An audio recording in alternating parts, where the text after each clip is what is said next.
Hey guys, welcome back to my channel. In this video, I'll show you how to appear offline in the Instagram app. This works for both iOS and Android device users. Please make sure to watch this video to the very end so you don't miss out on important information. In saying that, let's dive in.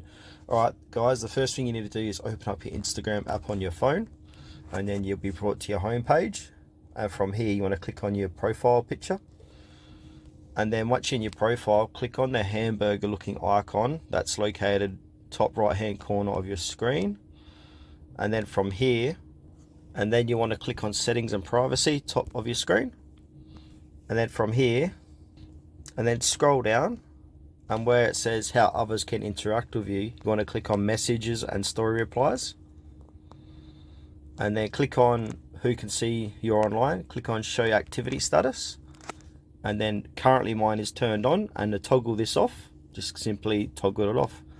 That's it guys, how to appear offline in Instagram. Thanks for watching this video to the very end. Please consider to like this tutorial and subscribe to the channel if you found this helpful.